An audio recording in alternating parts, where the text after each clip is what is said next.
From Pacifica, this is Democracy Now! We're in a new abnormal, and things like this will be part of our future. And this won't be the beginning. It'll be things like this and worse. In California, at least 44 people are dead, more than 200 missing, as the state continues to battle the deadliest fire in California history. While President Trump blames poor forest management, Governor Brown says climate change is the issue. We'll go to California for the latest. Then we look at the controversy over President Trump's selection of Matthew Whitaker to be acting Attorney General. I didn't speak to Matt Whitaker about it. I don't know Matt Whitaker. I can tell you Matt Whitaker's a great guy. I mean, I know Matt Whitaker. The state of Maryland is heading to court today to challenge the legality of Whitaker's appointment. We'll get the latest and look at Whitaker's radical legal views and his ties to a company accused of scamming veterans out of their life savings. Then to Gaza, where 6 people have died in the heaviest Israeli airstrikes since 2014. Targets include one of Gaza's main TV stations. All that and more coming up.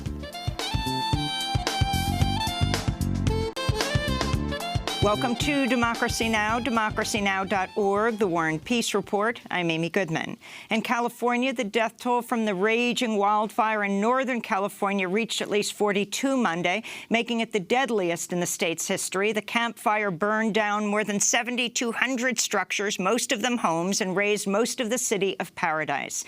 At least 200 people are still missing. In Southern California, at least 2 people have been killed as the Woolsey and Hill fires continue to burn in Los Angeles and Ventura counties. On Monday, L.A. County Fire Chief Darrell Osby responded to Trump's tweet over the weekend attacking California's forest management and threatening to cut off federal aid, calling Trump's remark hurtful.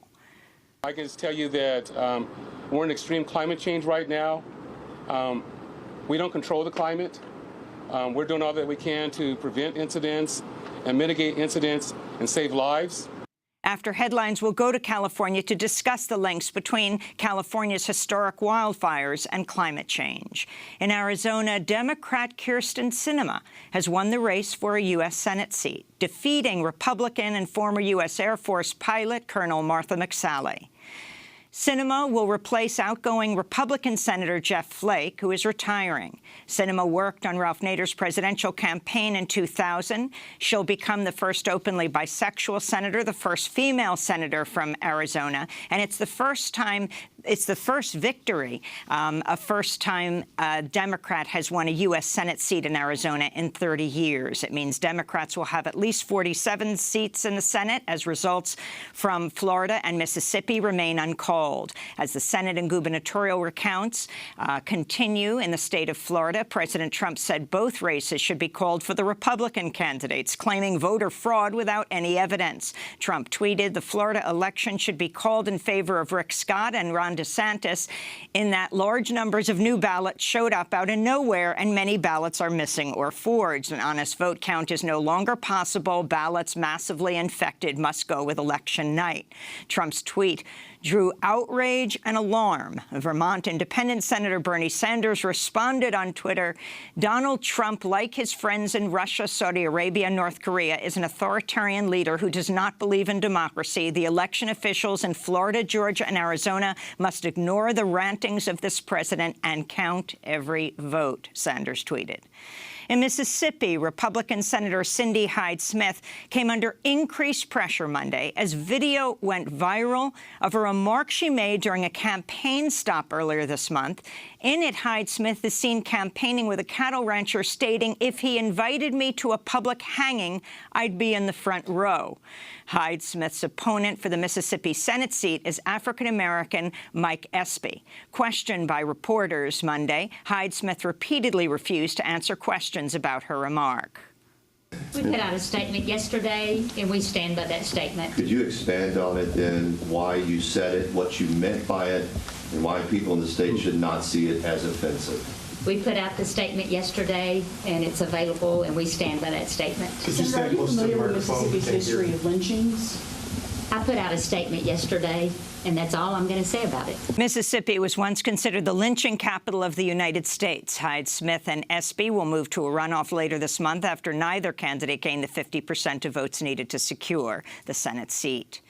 The Daily Beast is reporting ICE is currently imprisoning a record 44,000 people, an all-time high. The figure is 4,000 more than Congress has granted funding for ICE to hold. ICE and the Department of Homeland Security have not responded to requests to explain where the additional money is coming from. In September, Democratic Senator Jeff Merkley revealed the Trump administration transferred nearly $10 million from FEMA to ICE over the summer. This comes as the Washington Post is reporting President Trump is preparing to oust Homeland Security Secretary Kirstjen Nielsen. She came under intense fire this summer over the Trump administration's family separation policy, with Democratic lawmakers demanding her resignation. Trump canceled a visit with Nielsen to Texas this week to visit troops at the U.S.-Mexico border after Trump deployed thousands of soldiers ahead of the arrival of several Central American caravans. This comes as human rights groups are seeking to halt Trump's recent order banning immigrants who enter the U.S. outside of legal ports of entry from ever seeking asylum. Details are emerging about the audio recordings that reportedly capture the last moments of the slain Saudi journalist Jamal Khashoggi's life and could directly implicate Crown Prince Mohammed bin Salman in his murder. A member of the Saudi kill team responsible for the assassination at the Saudi consulate in Istanbul reportedly can be heard saying on the phone, quote, "Tell your boss," and the deed was done after Khashoggi was murdered. The call is believed to be between Maher Abdul Mutreb, one of the Saudi agents at the consulate, and an aide to the Crown Prince. On Monday, Canadian Prime Minister Justin Trudeau confirmed Canadian intelligence officials had heard the recordings of Khashoggi's death after Turkish President Recep Tayyip Erdogan said he'd shared the recordings with the U.S., France, Germany, Saudi Arabia, and others. Meanwhile, a reporter from the Turkish daily pro-government Sabah newspaper told Al Jazeera Khashoggi's final words as heard on the recording were, "I'm suffocating. Take this bag off my head. I'm claustrophobic." Amnesty International has withdrawn the Ambassador of Conscience Award, its highest honor, from Burmese leader Aung San Suu Kyi in response to the military atrocities and ongoing persecution of Burma's Rohingya minority. In a letter to Suu Kyi, Amnesty International Secretary General Kumi Naidoo writes, "You have chosen to overlook and excuse the brutal oppression and crimes against humanity committed by the military against the Rohingya, and your office has actively shielded the military from international scrutiny and accountability. We have also been appalled to witness your administration spread hate narratives against minorities, fostering rather than challenging discrimination and hostility," unquote. This comes as the repatriation of Rohingya refugees from Bangladesh back to Burma is scheduled to start later this week. Many human rights groups warn Burma is not able to guarantee safety to returning refugees, and many are reportedly fleeing camps to avoid having to return to Burma. In Gaza, Israeli air attacks have killed 6 Palestinians a day after a botched raid by Israel prompted deadly fighting. The airstrikes hit several residential and commercial buildings, including the Al-Aqsa television studios. Israel says one 40-year-old man was killed when a rocket fired by Gaza militants struck his home in southern Israel. Israel says 70 other Israelis were wounded by Palestinian rocket fire, marking it the worst violence since Israel's 2014 assault on Gaza. We'll have more on Gaza later in the broadcast with Palestinian writer, activist, and student Mohammed Shahada. In the Democratic Republic of Congo, an outbreak of the deadly Ebola virus has become the worst in the country's history. Congo's health ministry says nearly 200 people have died of the infectious hemorrhagic fever. About half the victims are from the city of Beni, where recent attacks by armed groups fighting for control of the DRC's mineral wealth have slowed efforts by medical workers to halt the spread of Ebola. The New York Times is reporting North Korea is moving ahead with its ballistic missile program at 16 hidden bases that have been identified in new commercial satellite images. The Times cited photos taken from the company Digital Globe, which appear to show activity around secretive mountain bases. But the photos cited by the Times and then widely reported elsewhere were in fact taken last March, about 2.5 months before North Korean leader Kim Jong-un met with President Trump in Singapore and pledged to disarm his nuclear arsenal. The Vatican has ordered U.S. bishops to halt a planned vote on a range of measures designed to address the ongoing child sexual abuse crisis in the Catholic Church. The order came as over 350 Roman Catholic bishops gathered in Baltimore for their annual conference where they were set to debate and vote on the reforms. Survivors and sexual abuse advocates condemned the move by the Vatican. This is Ann Barrett-Doyle of the advocacy group bishopaccountability.org. I am stunned and disappointed at the lack of courage being shown by the conference. These are American children being hurt. These are American survivors. These bishops are American citizens. I know that they answer to the Holy See, but there's a bigger imperative here, which is that children and victims need them to step forth and start being responsible leaders of this institution. Conservative writer, conspiracy theorist Roger Stone associate Jerome Corsi said Monday he expects to be indicted by special counsel Robert Mueller. Corsi told listeners of his daily web show that he had given over 40 hours of interviews to Mueller's team and had been recently told he would be indicted, possibly for lying to federal investigators. At least 9 associates of longtime Trump advisor Roger Stone have been questioned by Mueller's team as they investigate possible collusion of Russian agents with the Trump campaign during the 2016 presidential election. Former First Lady Michelle Obama's highly anticipated memoir has been released. In it, Michelle Obama recounts how Trump's birther conspiracy theories against her husband and his, quote, underlying bigotry and xenophobia endangered her family. Michelle Obama also takes aim at Trump's sexism in the book and talks about the challenges of being the first black First Lady of the United States. The Obamas reportedly received $65 million for a joint book deal last year, of which Michelle Obama's Becoming is the first release. The Wall Street Journal reports retail giant Amazon has selected a pair of cities to host its new expanded headquarters, Crystal City in Arlington, Virginia, and Long Island City in Queens, New York. Amazon's decision came after a 14-month search that saw cities around the U.S. promise tax breaks, taxpayer-funded infrastructure, and business-friendly ordinances in an effort to win what Amazon says will be $5 billion in new investment and thousands of jobs. The watchdog group Good Jobs First has blasted the New York and Virginia deals, writing, citizens have no idea what their elected officials have promised to a company headed by the richest person on earth, but we do know that both deals were negotiated in secret without any public input, unquote. The stock market took a steep plunge Monday, with the Dow Jones Industrial Average dropping 600 points, driven in part by a drop in tech stocks. President Trump took to Twitter to blame Democrats, writing, the prospect of presidential harassment by the Dems is causing the stock market big headaches. And the famed comic writer Stan Lee, creator or co-creator of some of Marvel's most well-known and beloved characters, has died at the age of 95 in Los Angeles. Stan Lee has been credited with helping to propel Marvel Comics to the world's top publisher of comics. He served as editor-in-chief and later publisher for Marvel and created or co-created the widely popular characters Black Panther, Spider-Man, the Fantastic Four, and the Incredible Hulk, among many others. Stan Lee was embroiled in some controversy over his career, as some claimed he stole credit from other artists, focusing the spotlight on himself at the expense of his co-creators. In 1968, Stan Lee penned an essay about the threat of racism, writing, quote, bigotry and racism are among the deadliest social ills plaguing the world today. But unlike a team of costumed supervillains, they can't be halted with a punch in the snoot or a zap from a ray gun. The only way to destroy them is to expose them, to reveal them for the insidious evils they really are. And those are some of the headlines. This is Democracy Now!, democracynow.org, The War and Peace Report. I'm Amy Goodman. And I'm Juan Gonzalez. Welcome to all of our listeners across the country and around the world. In California, at least 44 people are dead and more than 200 remain missing as two massive wildfires fueled by easterly winds and historic drought continue to rage.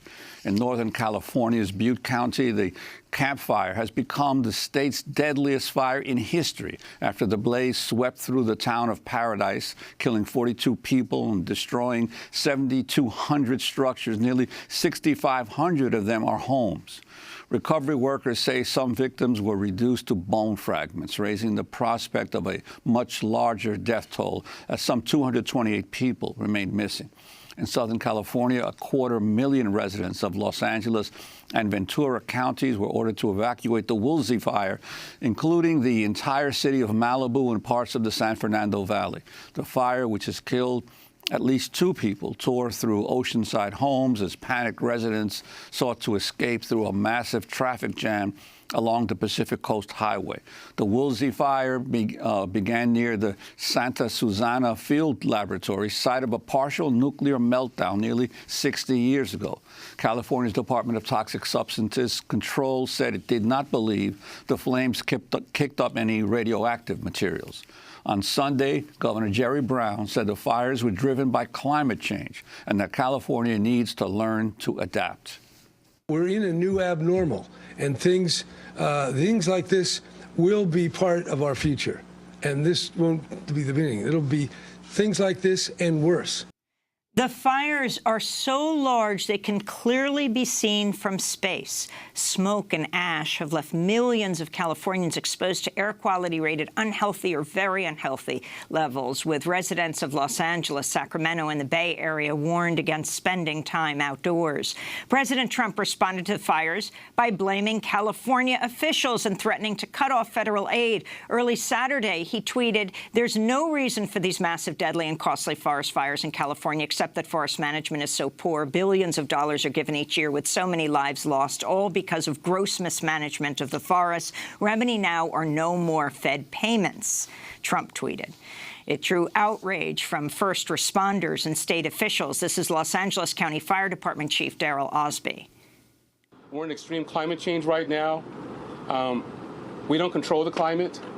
We're doing all that we can to prevent incidents and mitigate incidents and save lives.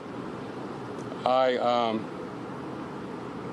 personally find that statement unsatisfactory, and it's very hurtful for all first responders that are putting their lives in the line to protect lives and property.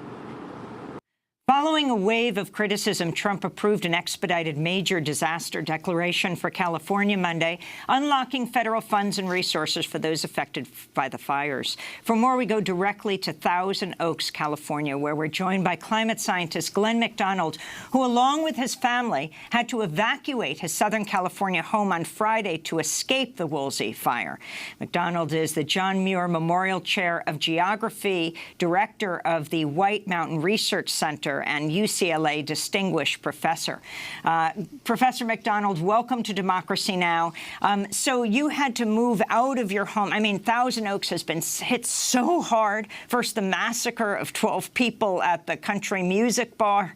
And then, as soon as that happens, people have to clear out, have to evacuate for this horrific fire.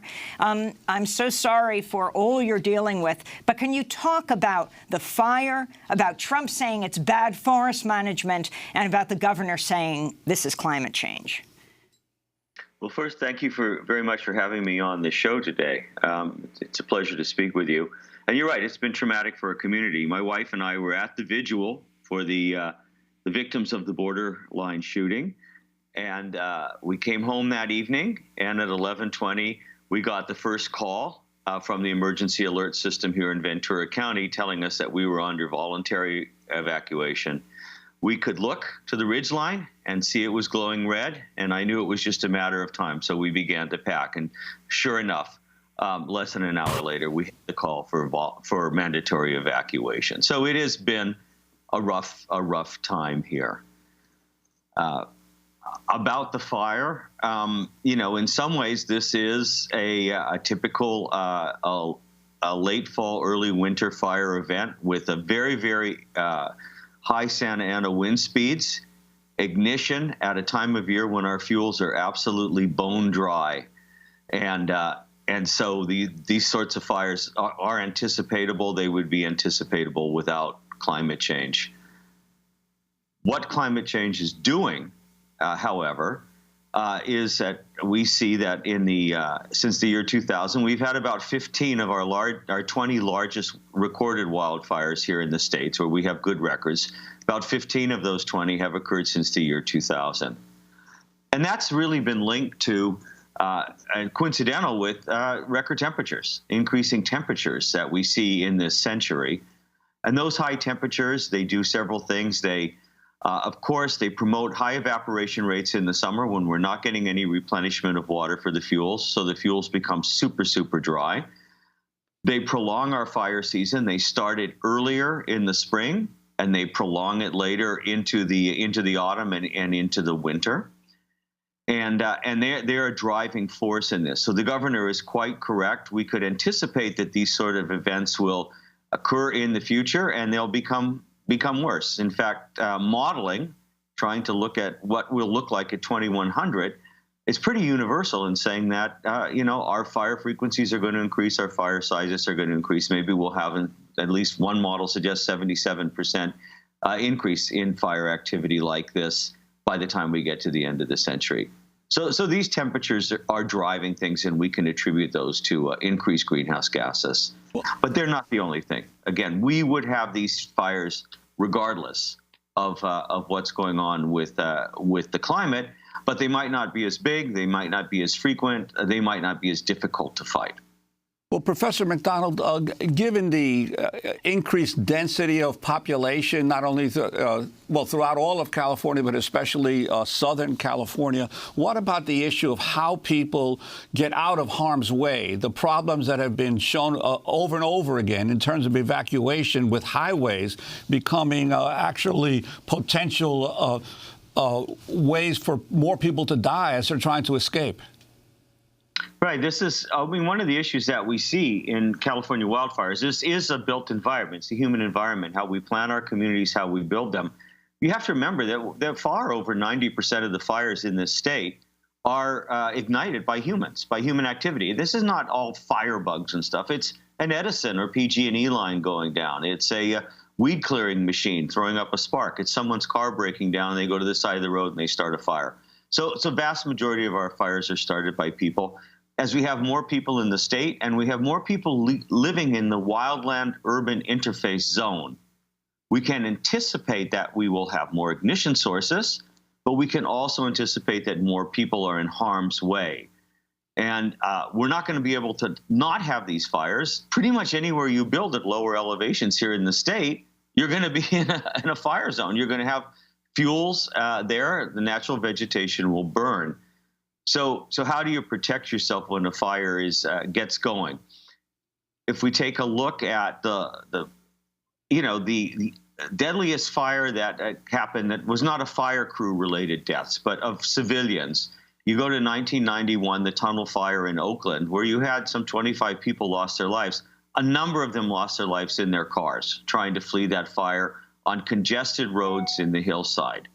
The two fatalities in Malibu, my understanding is at this point, were in a car trying to flee the fire. I am sure that many of the fatalities that we find in the Paradise region will be similar. There are roads. If you take a place like Topanga Canyon, you have one way out in each direction, very, very narrow, small roads. You will never get everybody out there in time unless you get them out well before the fire occurs. And I think that in Ventura County, the alert system to tell people to get out, in Los Angeles County, the alert system to tell people to get out, they really work this time. If we look at the size of this fire, we look at the number of structures which were destroyed, over 700, I believe, at this point. We look at its geographic scope. It's terrible that we had fatalities, but we had a very, very small number of fatalities. People obeyed, and our first responders were very good in helping those people that didn't. But really, it's early warning, but it's also people believing that and evacuating, which is what my wife and I did. The Woolsey fire began near the Santa Susana Field Laboratory, site of a partial nuclear meltdown nearly 60 years ago. The California Department of Toxic Substances Control said it didn't believe that flames kicked up any radioactive materials. Do you believe that? You know, again, I simply haven't looked at any of the data from that, so I'm not going to comment one way or the other on that. I'm going to go with their scientists, and if they believe that at this point, I think that would be where I would be. But of course, I would want to see due diligence and obviously some monitoring of what was kicked up. By the way, nuclear waste is not the only thing up at Santa Susana. You know, they disposed of a lot of rocket fuels and things like that. There are other pollutants that are up there, and there is a pretty robust monitoring program. And I think we need to see. I think we need to see how that may have exacerbated some of the issues with the Santa Susana test grounds. And Professor McDonald, I'm wondering if you could comment on the federal response. I'm thinking I see thousands of U.S. Army troops sent by President Trump to the border to supposedly help protect the border against a caravan of Central American refugees. But the president's response to the California fires is basically to condemn the way that California has been handling forest management.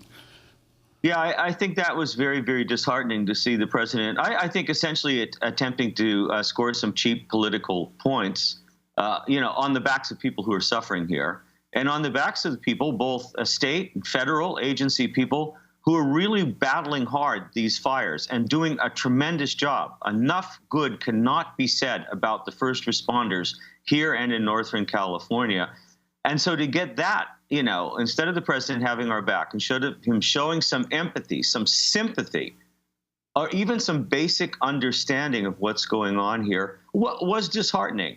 And I think you've heard the responses to that from the leadership of our state and local firefighting officials. I think they were dismayed by it, and it was plumb out wrong. It really betrayed a lack of understanding. There's no forest management that you're going to put in place for the chaparral or coastal sage scrub vegetation that's burning down here, or grasslands. These are not forests. They're not trees. They're not where thinning or salvage logging is going to do any good. My understanding from the Paradise fires, a lot of that was carried by grass understory. Some of those forests have burned. They've been naturally thinned. That probably no prescriptive treatment would have done much up there either. Again, I haven't been up there, but that's my understanding from what I've read. And so, the president's words were wrong. I mean, if he would maybe make a visit here and see the types of fuels and see how our communities are configured relative to those fuels, maybe he would be more enlightened. I'm not optimistic about that, but that's where we're at. We have 10 seconds. What do you say to President Trump about climate change, and well-known climate change denier? Well, we're going to keep paying the price unless we start getting a handle on this and at least start having some very proactive adaptation at a federal level. And we certainly are doing it here in the state. Glenn McDonald, I want to thank you so much for being with us. Be safe. John Muir Memorial Chair of Geography, Director of the White Mountain Research Center, UCLA, distinguished professor, has studied climate change and the causes and impacts of wildfires, evacuated with his family there in Southern California to escape the Woolsey fire. You can also go to our website at DemocracyNow.org to see our interview with incarcerated firefighters. Yes, about a quarter of the firefighters are prisoners. They make $1 an hour fighting the fires. We visited one of their camps and spoke to them. DemocracyNow.org. We'll be back in 30 seconds.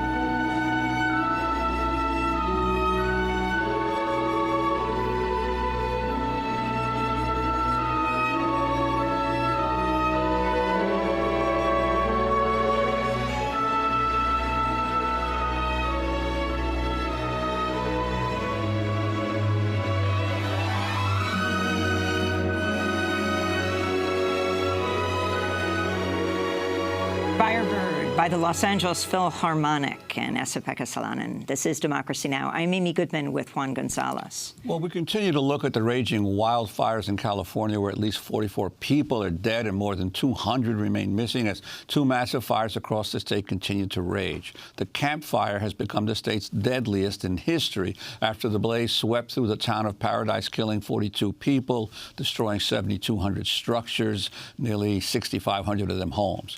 California Governor Jerry Brown said Sunday the fires were driven by climate change and that California needs to learn to adapt. We go now. Well, we're staying in California. We're going to Berkeley, where we're joined by May Boovy, Executive Director of 350 Action, the political arm of the climate organization 350.org. Welcome to Democracy Now!, May. Can you talk about what's happening where you are in Northern California, and then talk about what 350.org, 350 Action, what you are demanding in response to President Trump saying this is gross forest mismanagement and continuing to deny climate change? Yeah, thank you so much for having me, Amy and Juan, and for devoting so much attention to these devastating fires. It was very heartbreaking to hear from Glenn about what their community has gone through, and we're hearing similar stories from throughout our local network of 350 groups throughout the state.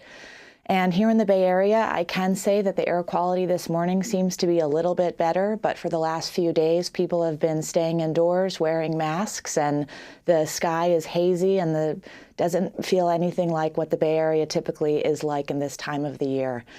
And I remember that we were on your show just a year ago talking about the Napa and Sonoma fires, which is where I grew up. And so we're really daunted by the reality of the climate impacts that are facing us. And this is what the scientists warned us.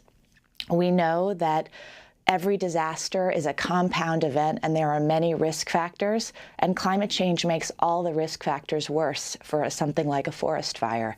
Drier conditions, stronger winds, the drought that we're living through have all contributed to a fire season that's longer and more devastating. And all of these stories that we're learning about, entire communities wiped off the map, are the tragedies unfolding around us. And we are so grateful for all the work that's being done in this state and all over the world for people who are living through climate disasters. But these are short-term remedies. I can't emphasize that enough on the show this morning, that we actually must turn our attention to the proactive long-term solutions.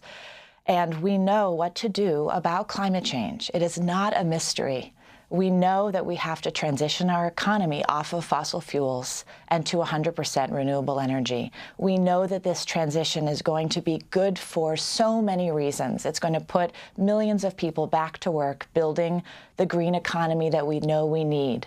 And it's going to impact the people who've been most impacted by climate thus far. So to say that this is just one fire season after another without looking at the long term does not do us any good.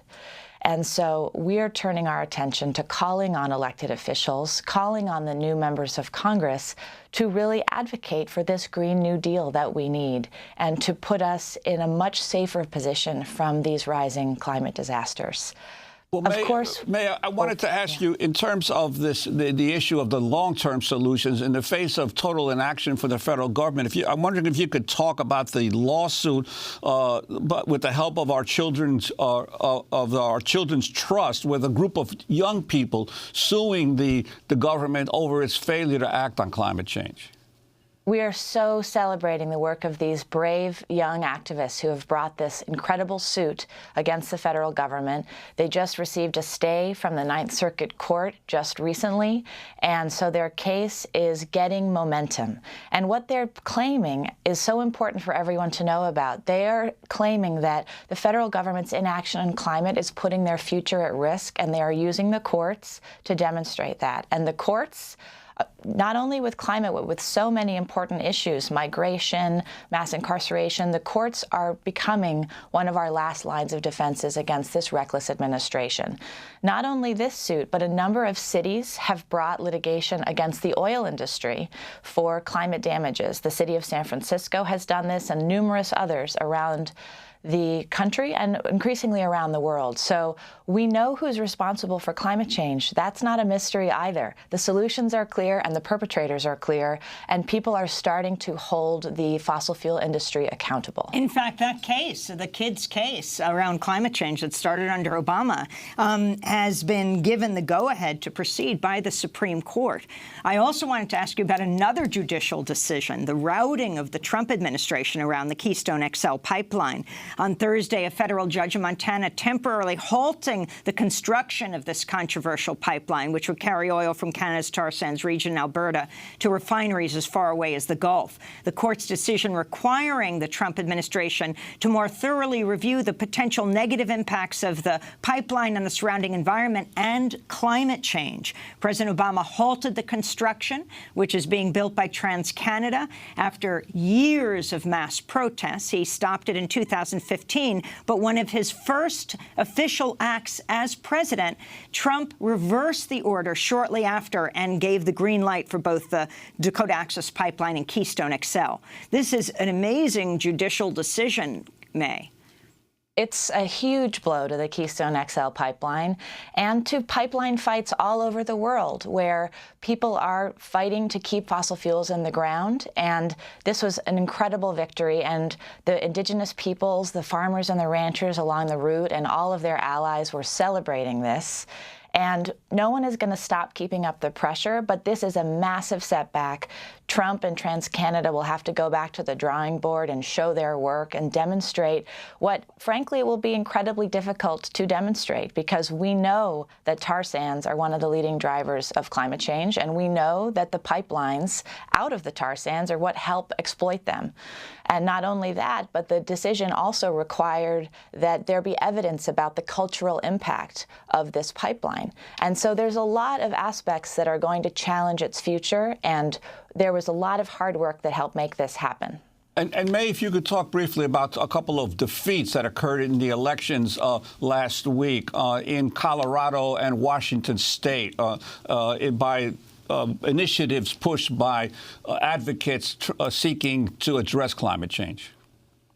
Well, we went into last week's election clear that the fossil fuel industry is greeting the election of a lot of Republicans into the houses of Congress. And so we were trying to really do some good work to flip the House and to elect candidates who will actually take this issue seriously.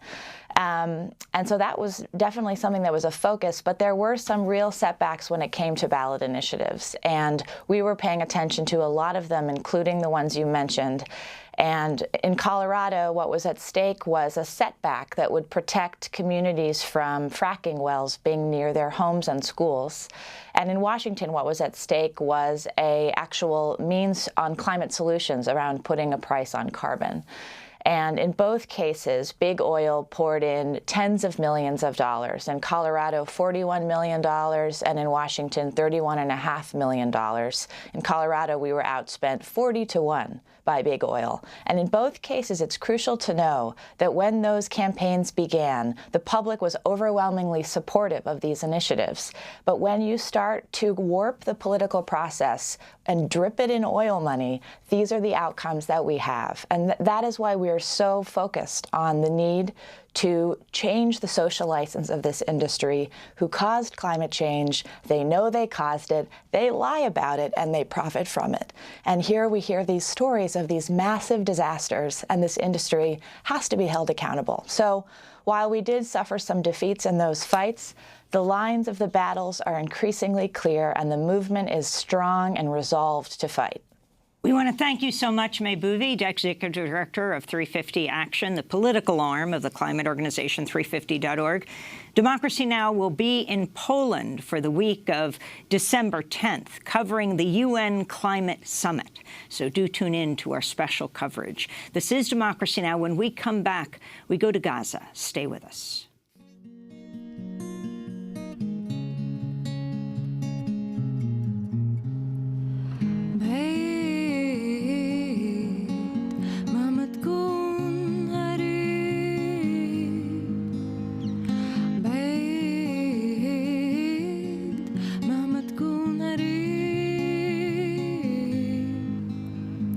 Babe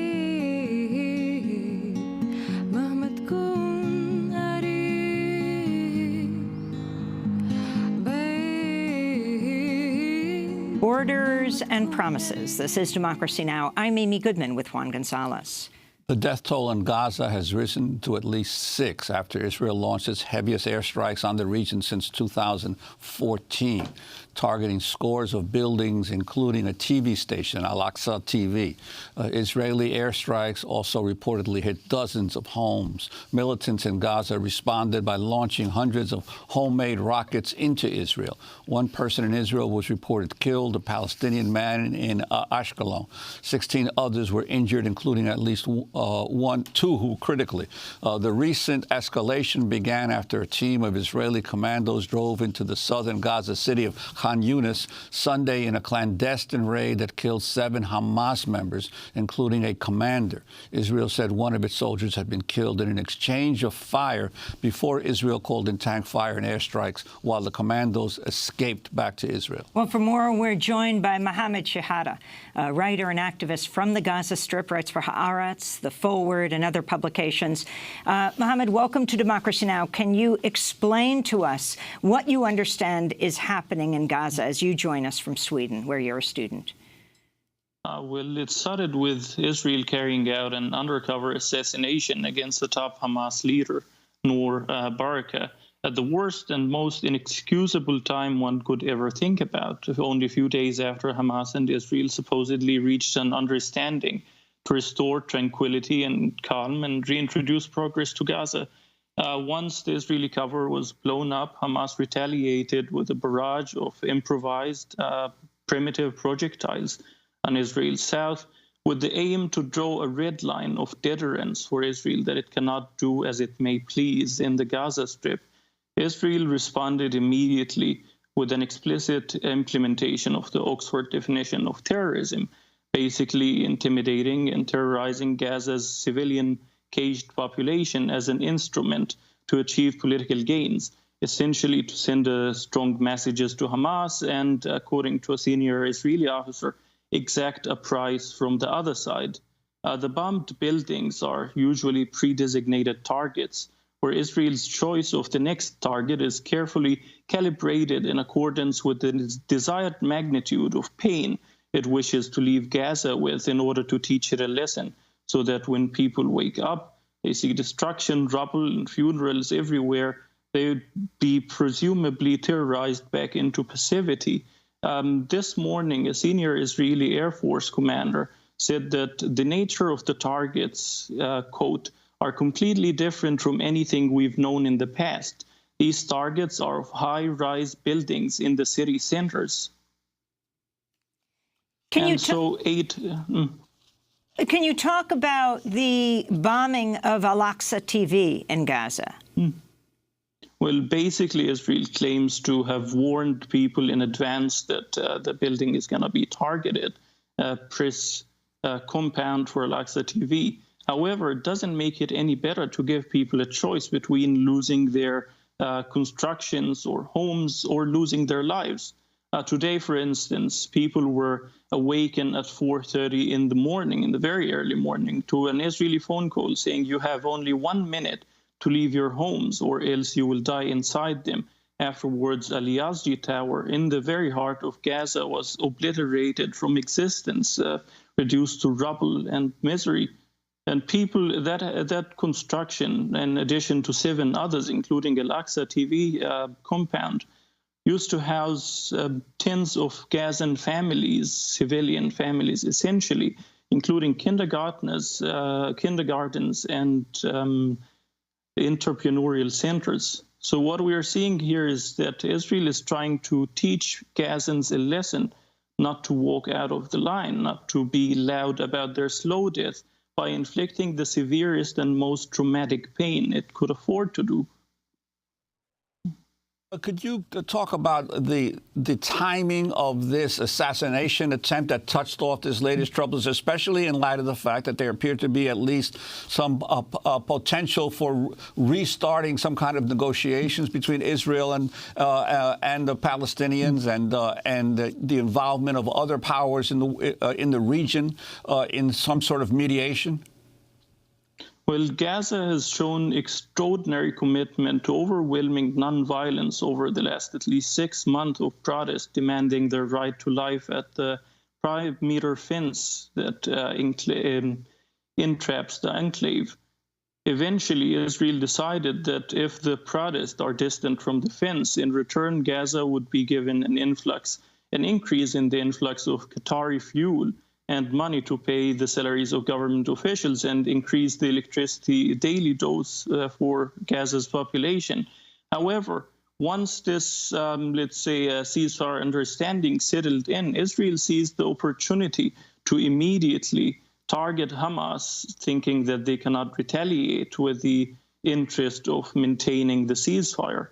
We're seeing currently international efforts to restore progress in the Gaza Strip that are being exterminated from existence by the Israeli persistence to play a political game other than caring for the humanitarian crisis in Gaza. Can you give us the context when you talk about the last 6 months of peaceful protests since March 30th? Over 200 Palestinians have been killed by Israeli forces in Gaza. What is the number? 15,000, 18,000 injured, more than 5,000 of them shot by Israeli soldiers. Can you talk about these ongoing protests and what the demands are now in Gaza? Well, basically, Gaza has been rendered unlivable by the year 2020 and by the United Nations. The United Nations officials came out recently to say that we've been optimistic about this deadline.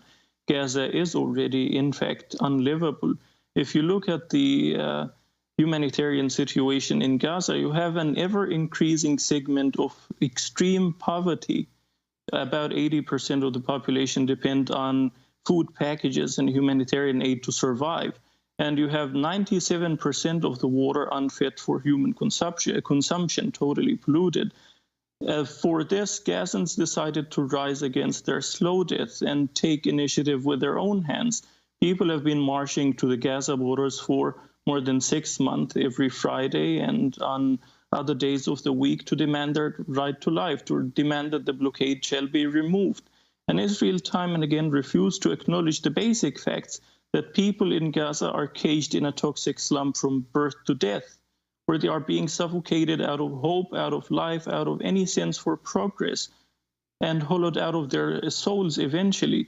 And hence they came to the borders to bring it down, to bring the bars that surround Gaza and besiege it and to slow death down. And that's basically what they were demanding, that they shall no longer suffer at this time of their history. Your final words, we have about 30 seconds, on the situation and what you feel needs to be done. Well, The Guardian a couple of years ago opened an op-ed by saying Palestinian nonviolence should be met by global non-silence. However, the equation that we have here is that if Gazans do not throw rockets or improvise projectiles, nobody at all listens to them whatsoever. Once these projectiles began to fly over Israel, immediately the international community is concerned with restoring tranquility. However, what is made synonymous to tranquility is restoring the status quo that led to the explosion of these troubles in the first place, the very suffocating status quo. So it's a catch-22 that is being repeated over and over again. What Gaza needs in order to assuage existing problems, including security problems, is the very minimum of human dignity. They need to live as other people around the world, clear and simple. We want to thank you so much for being with us, Mohammed Shahada, writer and activist from Gaza Strip, student of development studies at Lund University in Sweden, where he's speaking to us from. Mohammed writes for Haaretz, The Forward, and other publications. This is Democracy Now! As we turn now to our last segment today back here in the United States. Juan? Well, controversy is growing over President Trump's selection of Matt Whitaker to serve as acting attorney general following the ousting of Jeff Sessions. The state of Maryland is heading to court today to challenge that legality of Whitaker's appointment. Maryland contends that Deputy Attorney General Rod Rosenstein should have been named acting attorney general instead of Whitaker, who was not confirmed by the Senate for his previous post, chief of staff to Sessions. Meanwhile, pressure is growing on Whitaker to recuse himself from overseeing Special Counsel Robert Mueller's investigation into Russian meddling in the 2016 election. Political reports Whitaker is now consulting with ethics officials regarding possible recusal due to his past comments on the Mueller probe and his close relationship with former Trump campaign official Sam Clovis, who has testified before a federal grand jury as part of the probe. Questions are also being raised about Matt Whitaker's past, including his role at a company called World Patent Marketing. Last year, the Federal Trade Commission shut down the company after a number of inventors, including military veterans, said the company cheated them out of their life savings. As acting attorney general, Whitaker will now oversee the FBI, which is still investigating the company. Whitaker's also facing criticism for his remarks about the role of the judiciary. He's on the record saying the Supreme Court wrongly decided the landmark 1803 case, Marbury versus Madison, which gave courts the power to strike down unconstitutional laws. We go now to Washington, D.C., where we're joined by Ian Millhiser, senior fellow at the Center for American Progress Action Fund, editor of Think Progress Justice. His recent piece on Whitaker is headlined this 2014 interview of Trump's acting attorney general is beyond belief. Explain what it is, Ian. Sure. So, I mean, when you read that interview, the impression you get is someone who's not very sophisticated, who is sometimes making contradictory statements 2 or 3 sentences apart, but who really wants to show how radical he is. So, he comes out against climate, he's a climate change denier. He comes out against Obamacare over and over again. And the paragraph that I focused on and that a lot of people focused on says 2 things. The first, he comes out against Marbury v. Madison, which, like you said, is the Supreme Court decision saying that the Supreme Court is allowed to strike laws down as unconstitutional. And then 2 sentences later, he says that, and in the New Deal era, the Supreme Court should have struck down things like Social Security and the minimum wage. So, there's a lot of things going on there. But one of the things that's going on is those are just 2 inconsistent statements. And if this guy had the sort of organized mind that you look for in a potential cabinet official, he wouldn't be making those 2 statements. Well, Ian, what about this whole issue of whether it's constitutional for President Trump even to appoint him as Attorney General? Yeah, I mean, I think there's a strong argument that he cannot serve at least as acting attorney general. The Constitution refers to 2 types of officers who are appointed by the president. Principal officers are officers who are the most senior officers. They answer directly to the president, and they typically have tremendous authority. These are your cabinet secretaries.